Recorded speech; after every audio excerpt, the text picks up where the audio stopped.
Hello everyone, welcome to another Guild Wars 2 builds. This is Tempest from Team Paradigm, and today I have a Necromancer build for you, which I call the Shrouded Reaper. This was a request, so if anyone has another request, please let me know and I will see if we have tested any builds in last beta weekend that we can show in these videos. So, onto the build.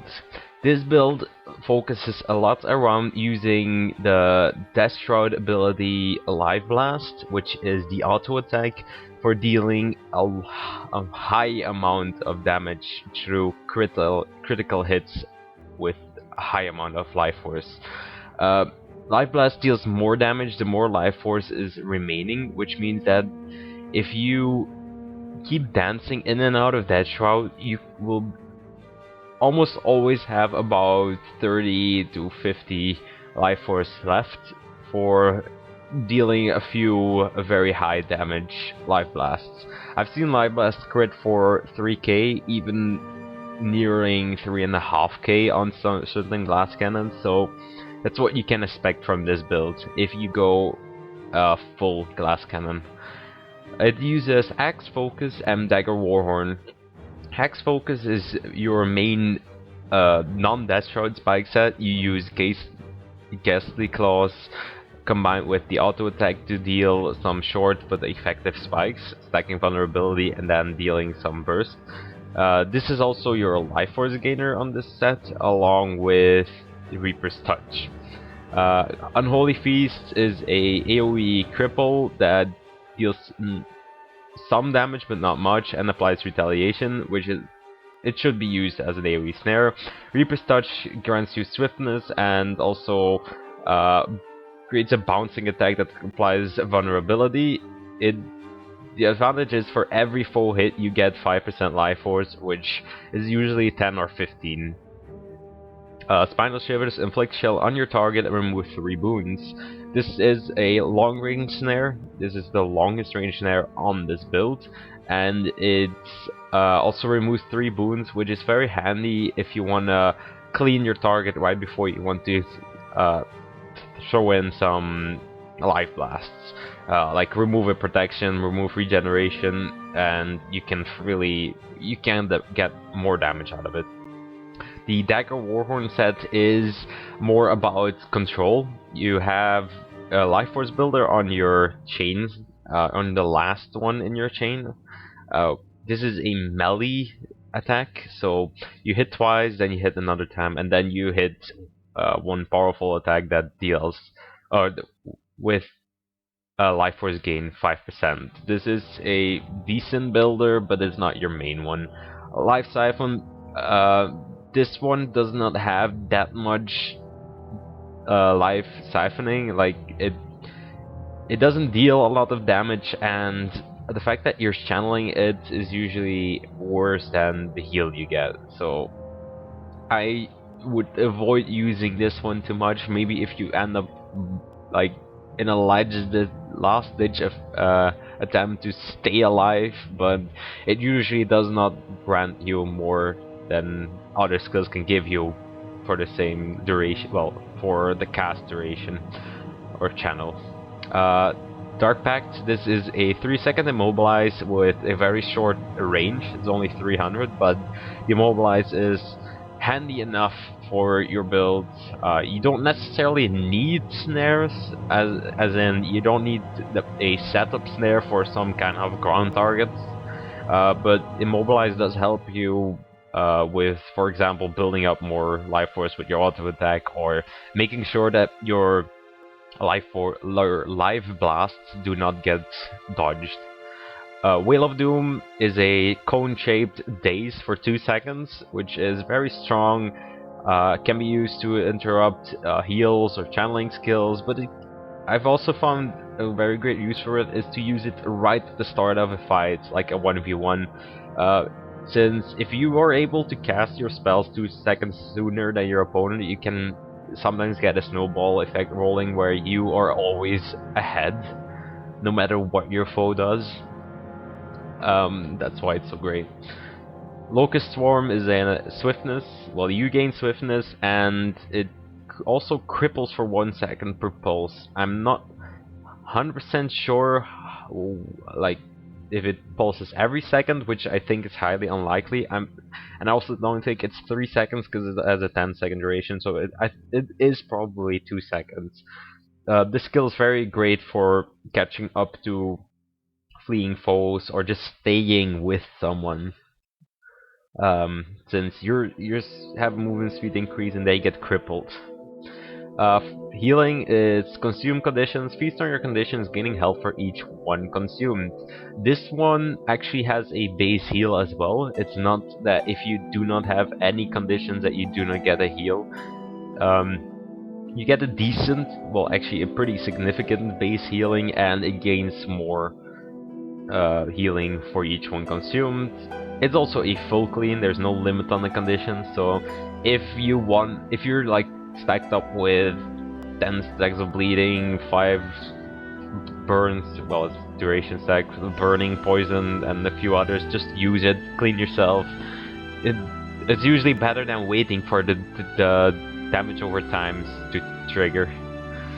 Your utilities are spectral armor, which surrounds yourself with an armor that applies protection, which is a removable boon, and then you have an irremovable boon, which is you gain life force as you take damage. I'm not sure how much. It's not something like 5 or 10%. It's probably like 1 or 2. People have to hit you quite a bit for you to get a significant amount, although it can be enough. Like, I think it might be 3, but say they only hit you like 3 times, it's still enough. It also is your only stun breaker, so you might want to save this for a stun, but then again, the protection can also save you on its own, or reduce the damage you take so much that you don't need the stun breaker. Another interesting thing I've noticed is that foes don't tend to hit you in it at all, which might seem logical, but on the other hand, waiting for 8 seconds before starting to attack again seems very bad as well.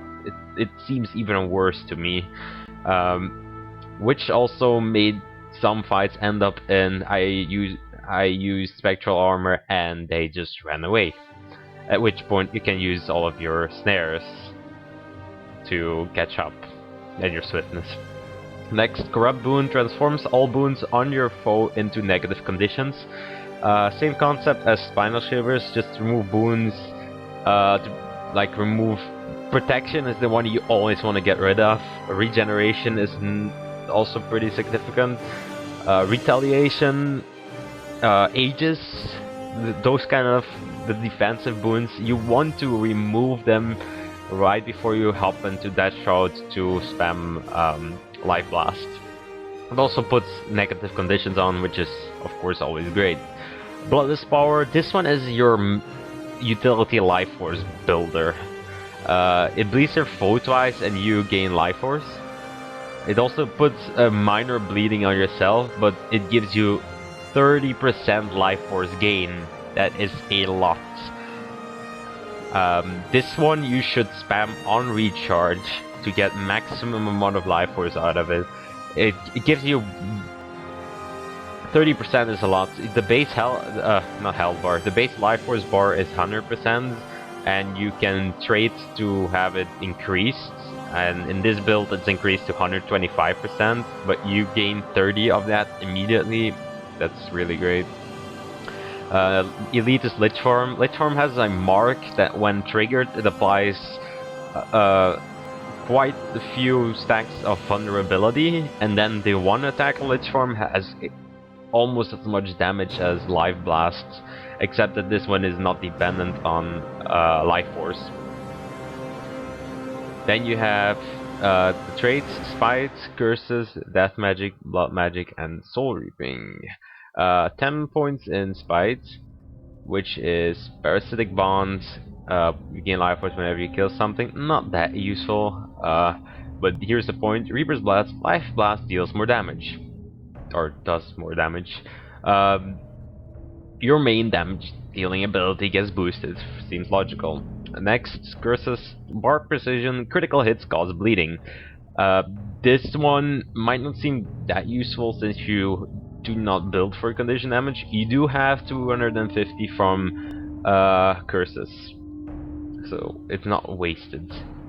Next you have Master of Corruption. Your Corruption have the recharge rate reduced by 20%. You have 2 Corruptions, and one of them is your Life Force Gainer, so that's worth it. Fury's Demise. You gain Fury when entering Death Shroud. It's 5 seconds of Fury. Um, Fury gives you plus 20% critical chance, which is essential since you want your Life Blast to crit. So you enter it and you essentially don't want to stick in your Death Shroud for more than 5 seconds. Unless you will die if you drop out of it, since your Life Blast need that Fury to crit, and if you don't have it anymore, you might as well jump out of it, wait for it to recharge, and then jump back into it. Reaper's Precision, you gain Life Force whenever you do a critical hit. Seems logical. And target to weak, increase damage for each condition on a foe. This trait is actually one of your main stackers. Critical hits cause bleeding, that's 100% chance. So you always stack bleeding. And you also have this one, turn all wounds on your foe into negative conditions. So combine those two and you suddenly have a lot of conditions on your target, which means your damage gets boosted by quite a bit. In Death Magic you have Reanimator, chance to summon a Jagged Horror whenever you kill an enemy. That's not that useful, but this one is. Shrouded removal, you lose all conditions when you enter that Shroud. This means that you not only have a full clean on your heal, but you also have one every time you jump into that Shroud. And you don't need, you do not need full life force to jump in that Shroud. You can do it, I think, from 10% or more. So if at any point you really need conditions removed, you can just hop in it. And last is Soul Reaping, which is the one that gives critical damage and additional life force pool, which is also why it's called the Shrouded Reaper. Got any life force fills faster. This build runs on life force. Foot in the Grave, gain stability while in Death Shroud. This means that nothing will control you while you want to do your Life Blasts. Combine that with the Snare of Dark Pacts, or any snare rather, and the Fury that you gain for 5 seconds when you enter it. Nothing should prevent you from getting off your Life Blasts for those 5 seconds, and you have a high chance of critting. The only thing they can really do is try and dodge, and there is a dodge meter, so they can't dodge all of them. Last Gasp rather, gain Spectral Armor at 50% health, 60-second cooldown. That's this skill, which has a 90-second recharge as the utility version. So for all the reasons that I already mentioned, that trait is insane. It saved me quite a few times.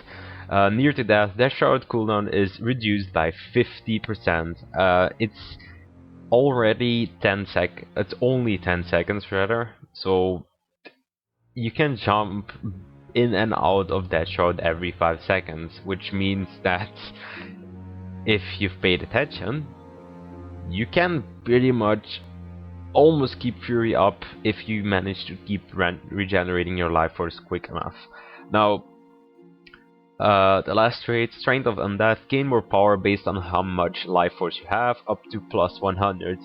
I'm not sure if this trait also gets boosted by the Soul Reaping Hunger. I do not think so. It just makes it easier, I guess. In general, what you want to do is when you Death Shroud, you just want to stay in it for about 5 seconds, throw out some Life Blasts, and then before it reaches too low, you want to jump out of it. You don't want to, like, every time you jump in Death Road, just wait it completely out, because then you're wasting a life force. Since Light Blast is dependent on the life force you have remaining to deal that much damage, and you need about 50% to crit for those 3Ks, and over 5 seconds you would have lost about 1.5k of damage ish. I'm not 100% sure on those numbers, but that is about the build. For the gear, you can check the guide. I have left two options. You have the Runes of Rage or Melandru. That's dependent on which amulet you want to do. If you want to go full crit damage, I'd recommend Melandru for some more defense, since you will be pretty fragile with that amulet. Or if you want to go the balanced one, the power, vitality, toughness one, you should combine it with the rage runes, which give you a lot of more fury uptime as well as more crit chance with fury up. So uh, I've also written it down shortly in a short manner. So that's about it.